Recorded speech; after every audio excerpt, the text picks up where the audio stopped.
Have you ever wondered how your sales performance compares against your competitors and peers?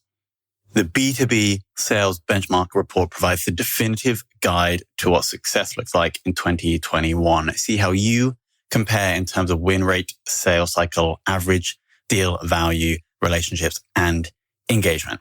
You can see the results and get the full report at ebster.com/B2B-sales-benchmarks.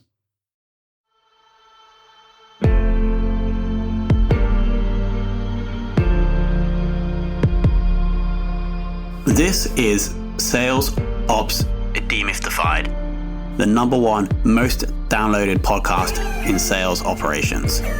We invite the brightest minds in sales operations onto the show to deconstruct the why, what, and how behind rep productivity, forecasting, metrics, and all things revenue. This podcast is brought to you by Ebster, the leading customer engagement platform for Salesforce.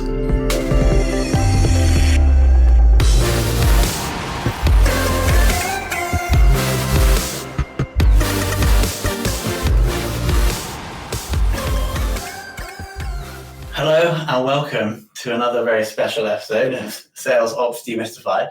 We are joined by Andrew Smidmore of Confluent. Now, this is going to be an interesting discussion, primarily because Andrew's come into sales ops from a background that I don't think we've had anyone else come from.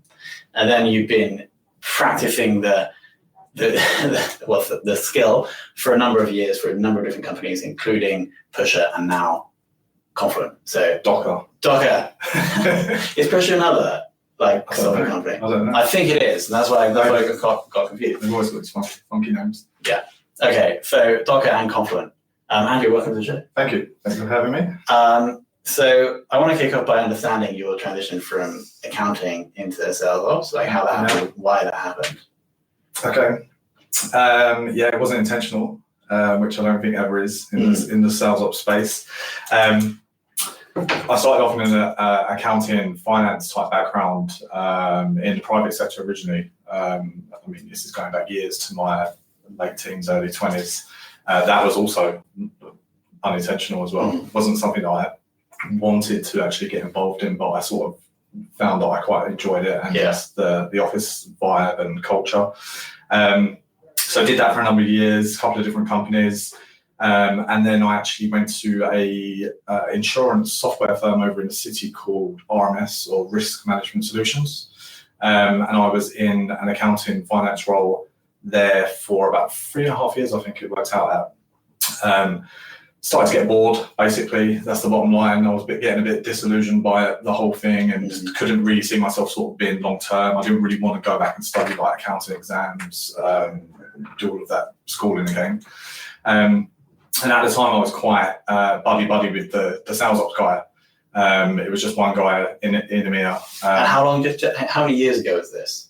So I started in RMS back in 2011. Cool. So this is probably about 2013, I'd say. 2012, maybe. Yeah. That sort of period. And I was friendly with this guy. We got on really, really well. He'd done sales ops, I was in accounting. We sort of spoke a little bit work-wise, but it was more sort of a social type relationship. He actually wanted to break out of sales ops to become an account exec. But I don't know why at the time it never really sort of flagged to me to think, actually, this would be a good move for me. So I was sort of prepping myself that I was going to resign and move on and do something else, maybe move into more of a finance versus accounting type space. And the leadership team actually caught wind of it, and because I got on well with everyone there, they liked me, I liked them. They didn't really want to see me move on from the company, so they said, why don't you move into this guy's space, this guy's position?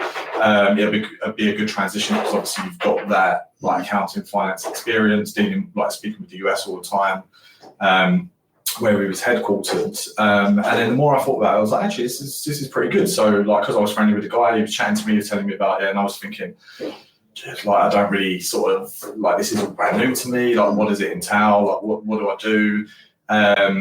And then it sort of just snowballed from there, really. And it was a very, very quick process, I guess, because it was like an internal transfer. And I think within a couple of weeks, like he had moved out into the field to start selling, and I had moved into his position. So flew out to California, where we was headquarters, spent a week there, flew to the New York office, spent a week with the senior sales ops person there, and then basically thrown back in London and was like, go for it type of thing. Yeah. And that's where the sort of the journey started, really. And it turned out it was probably the best decision that I actually made. So. Cool.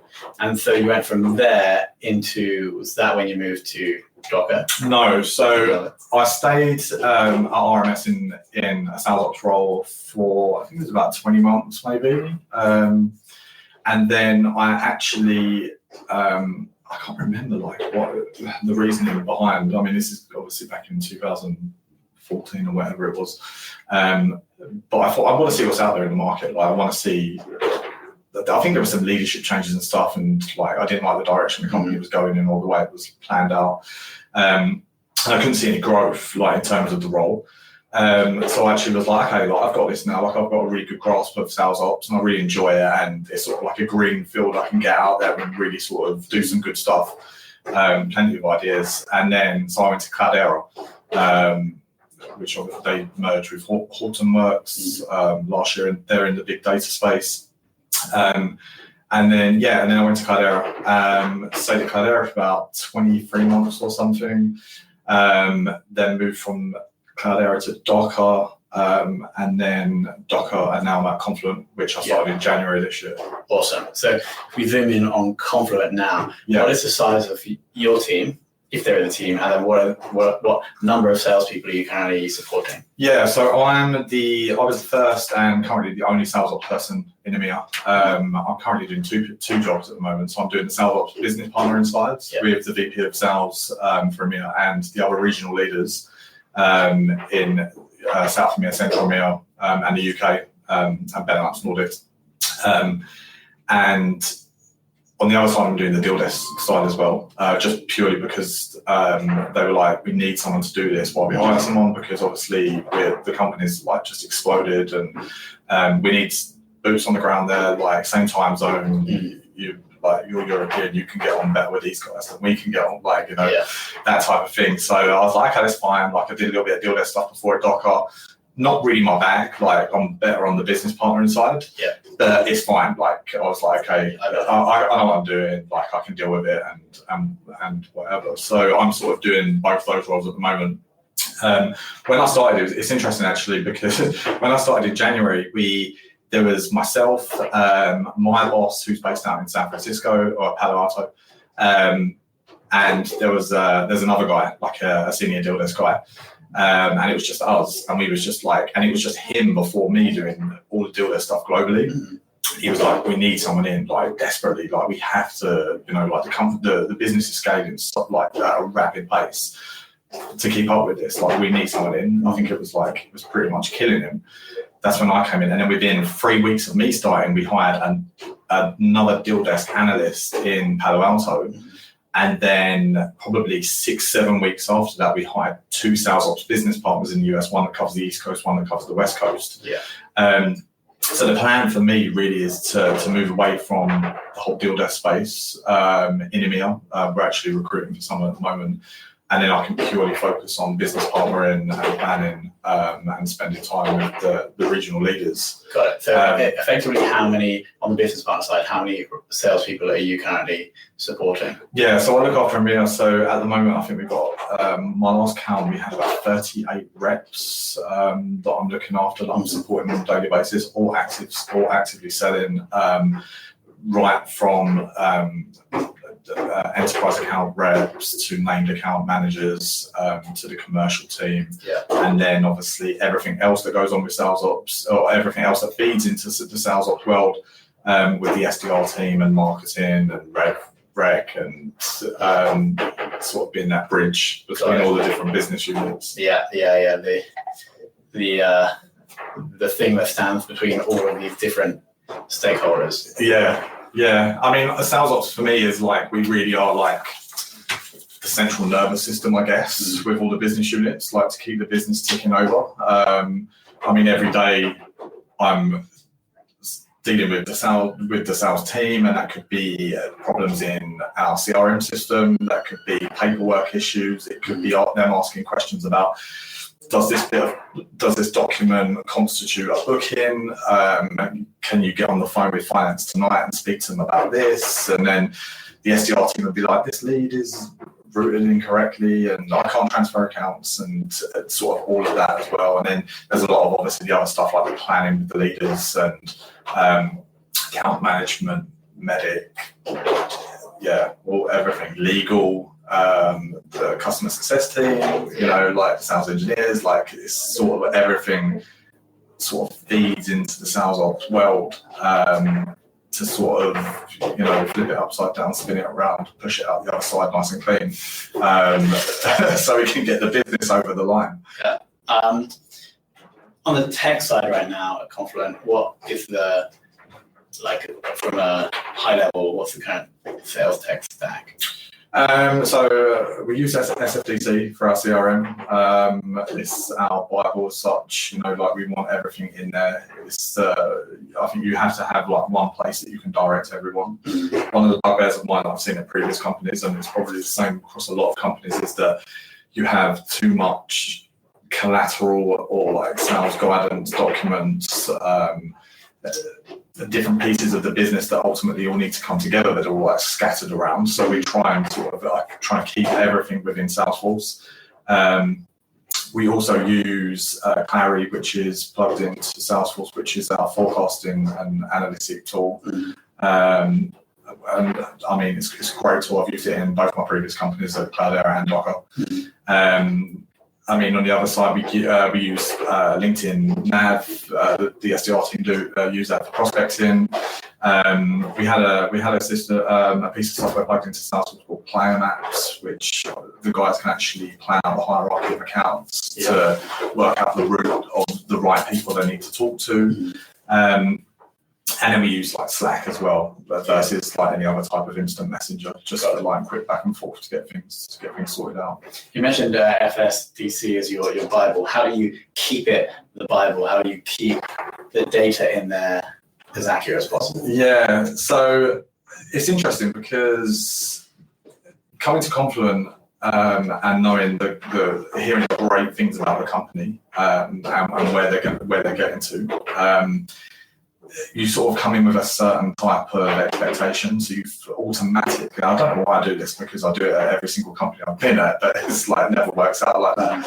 You go in and you think the system is going to be watertight, everything locked down, automation spitting out from everywhere, everything's seamless, and then you come in and you start discovering things, you're like, oh, that's crazy, why is that like that? At my last company, that was totally different.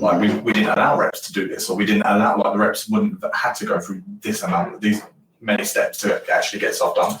So the past 7-8 months that I've been in, we're actually, and now the team's growing, we're actually really stripping back some of the layers of the system, putting things in place. Some of it we're finding out through error, some of it we're finding out where things have gone wrong with the reps, which is quite good because obviously it flags it and then you can jump on it immediately if it's going to be business critical.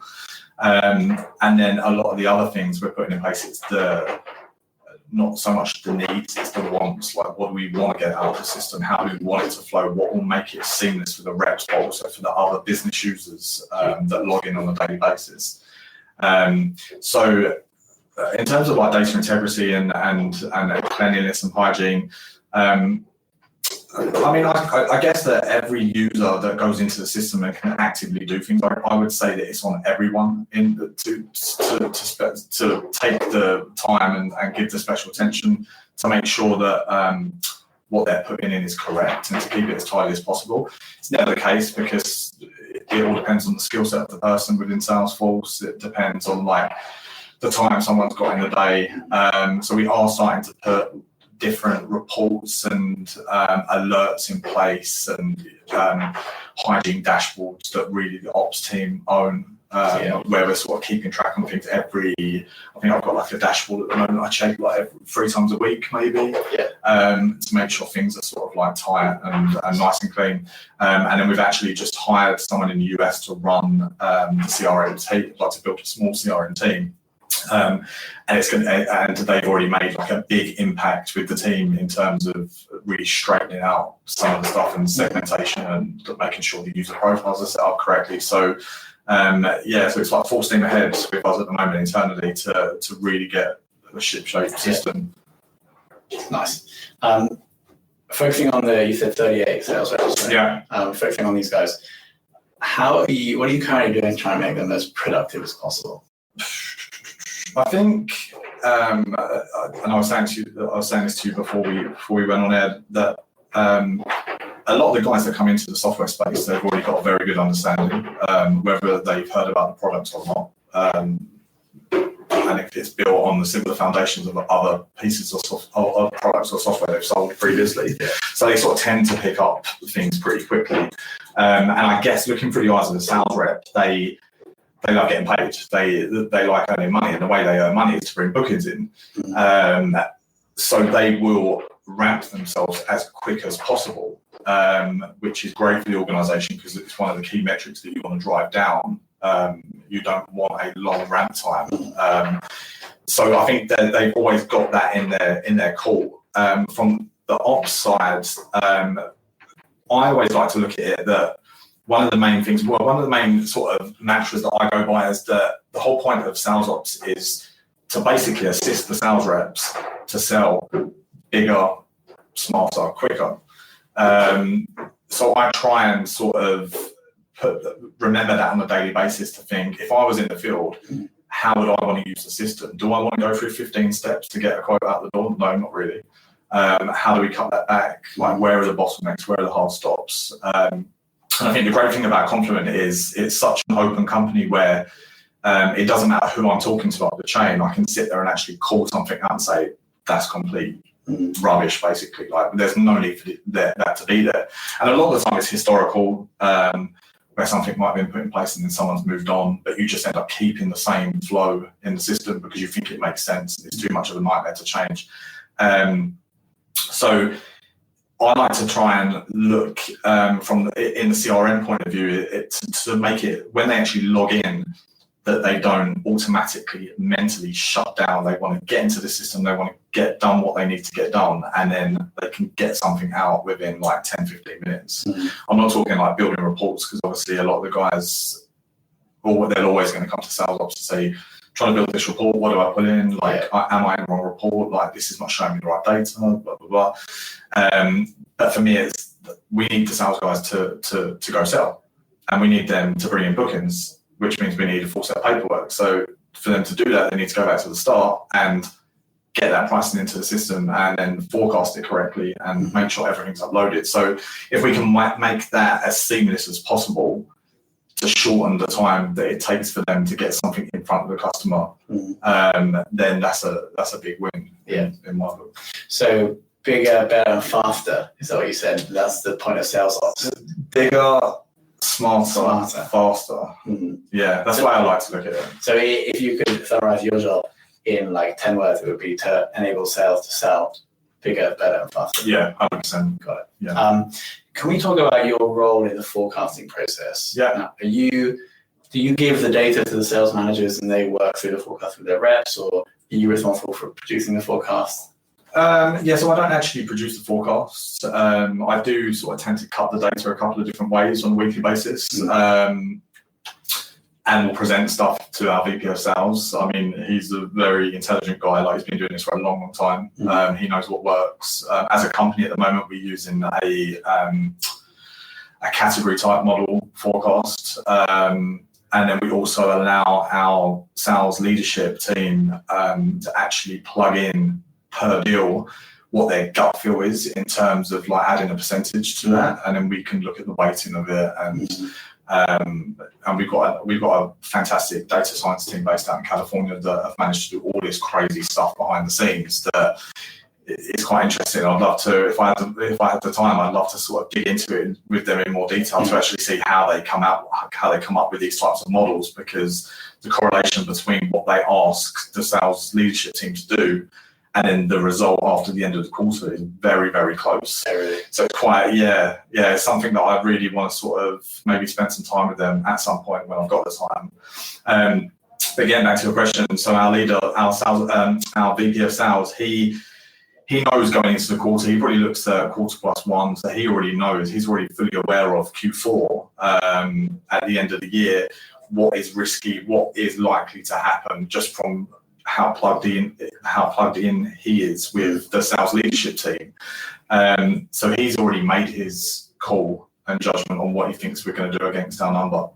And then from my side, on the business partner side, I will literally make sure every single deal is scrubbed from a forecasting perspective to make sure that the numbers that we are talking about on the weekly forecast call with our leadership team in the US, we can sort of stand behind and walk back into and feel sort of quite confident about that. So that's where I sort of move into. So you take the forecast and make sure that when you go into that meeting on Monday that everything is like 100% correct. Yes. Yeah, basically. Yeah. Okay. Yeah. Moving on to metrics, and I'm going to change the question a little bit. From your experience in sales operations, which metric has given you the most insight into a rep's performance? I would say the new and expansion metric. So bringing in new business and and the expansion of existing business, whether that be at the renewal time or whether it's like midterm through the renewal. I think that can speak volumes, because on the new side, you're going to actually see if the rep is good enough to get into a blank patch and do what they said they were good at doing during the interview process, and what they claim to be able to do in bringing in new logos. And then on the expansion side, it shows their productivity on a relationship level. Because obviously once you sell to a customer, you don't necessarily, I wouldn't consider myself a sales rep anymore. I would consider myself part account manager, because obviously that renewal is then, for some companies, your responsibility to take care of. And I've seen it a couple of different ways in previous companies where the renewal will get handed off. And that's fine. Like sometimes that works for some companies. And then I've seen it the other side, where the rep will then become that relationship manager and still have to go and bring in new business. So I think if you can look at that metric, you're sort of then able to step back into the productivity metric automatically. I mean, it takes some digging into, because obviously there's always going to be edge cases where things get handed off to people or they inherit something. Some reps can end up, they can land lucky. They can walk into a company and be given like a done deal of like 500k, and all they've got to do is like push a button. So I think the data doesn't always tell the complete story, but then that's the great thing about sales ops, because then you can dig into the lower layers, and then paint the picture for the right people, basically, and explain what's been going on. Got it. And then focusing in on the reps again, do you have a time from your experience where you've had to try and influence a rep to do something that maybe they didn't immediately see the value in doing? All the time. And what's your strategy for doing that? Yeah, so I mean, I always get frustrated, like every company I've been at, because I'm like, why do the reps behave like this? Or why do they put up such a fight?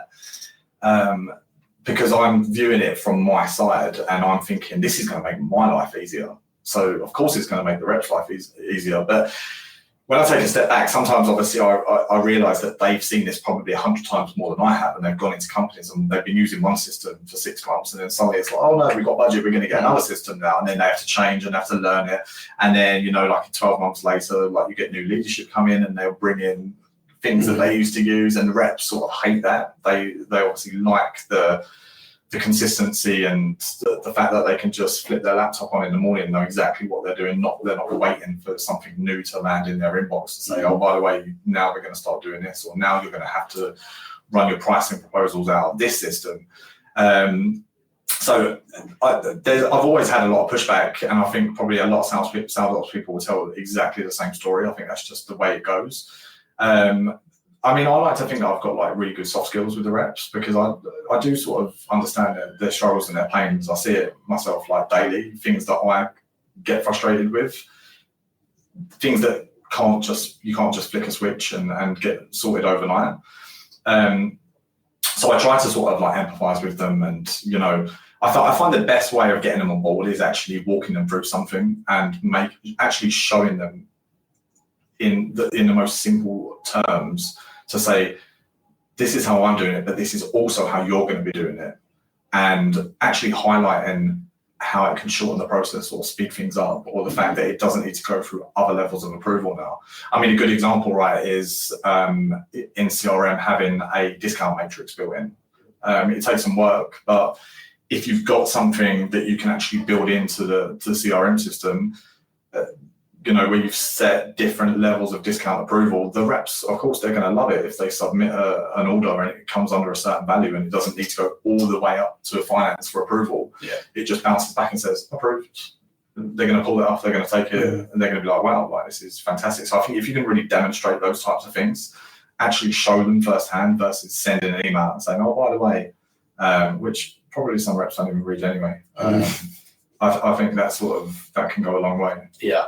And then final question is about the person who has inspired you the most in sales operations, or inspired or taught you the most. Yeah, so I've got a mentor I use her as a mentor from my RMS days, and she was hired after me.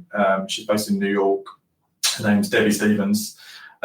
She came into RMS as, I think she was our senior director of global ops at the time. And we just had like a very click relationship type of thing. Like, we just got on great socially, and from like a business point of view, she got it. And she was a very sort of no nonsense type person, where she was very much like me. She doesn't like all this red tape, and if something's ridiculous, then you need to call it out. There's no point of having it there, which is very similar to my approach with certain things. So we're still in touch now. Like, she's in New York, I'm here. She comes over sometimes because she's at another company now. It's, I think she's like chief revenue officer or something, some similar position. But we're in touch, and we WhatsApp, and I sort of lean on her a lot, and I'll message her. And she actually called me when I started Confluent. I've been there like a couple of months, and she was asking about Clarity, and she knew I'd used it at a previous company, so she wanted to get all the details on it. And we were chatting, and I was telling her what's good about it and what's not good about it. So she's a really sort of great mentor to me. She's the sort of person that I can go to, and she'll say, Andy, you've been stupid. Like, I wouldn't do that. Or I've seen from previous, I mean, she's been in this space for a long time. So she's, what's her name? Debbie Stevens. Debbie Stevens. And where's she currently working? Pymetrics. Yeah, it's like, I think it's like a recruiting HR software type of thing. It takes the bias out of recruiting, basically. Nice. Shout out to Debbie. Yeah, shout out to Debbie.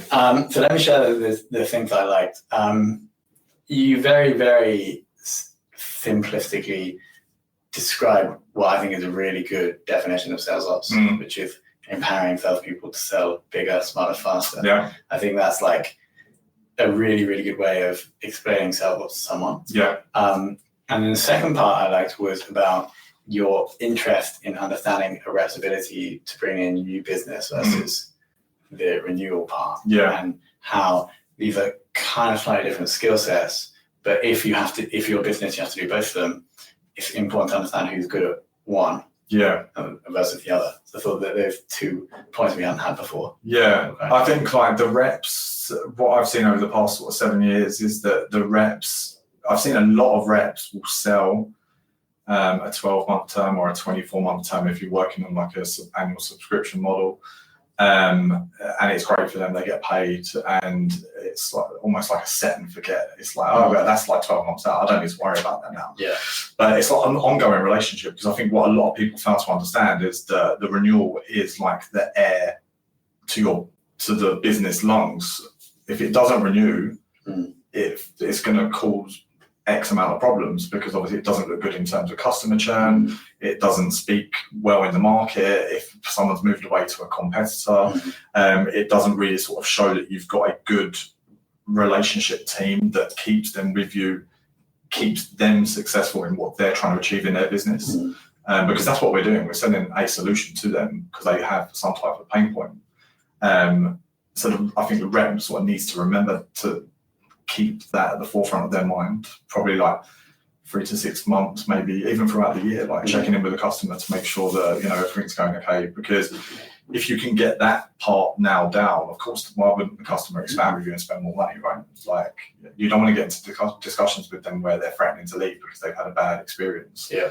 And it's good for the rep because it means they get paid. It's good for the business, and then you see the growth of the business. So, yeah, but I don't think a lot of reps sort of maybe they do. Maybe I don't think they really sort of see it from that angle. Sometimes you've always got like I'm not going to say bad reps, but you've got the good reps that will think about stuff like that, and then you've got the reps that they're quite happy to just sell and just move on type of thing. Hand a renewal off to a renewal manager if they're getting paid at a lower base rate or something, or they just maybe just don't like that relationship aspect. Like it might just be their expertise is just to sort of bring in new logos, and that's what they love doing, and that's fine. But I think there's a lot of things in the transaction, even later down the line, once the business is closed, that you sort of need to keep at the top of your mind. And on that, Andrew, thanks so much for coming in. It's been immensely valuable. Yeah, thanks for inviting me. It's been fun. Hopefully we'll have you in again. Yeah, it'd be good.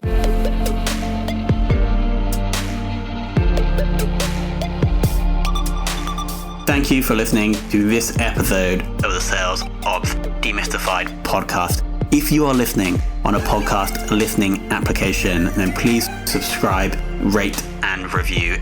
And if you have any questions about the show, if you know a guest, or if you have any questions about sales operations, just hit me up at tomhunt@ebster.com. That's tomhunt@ebster.com.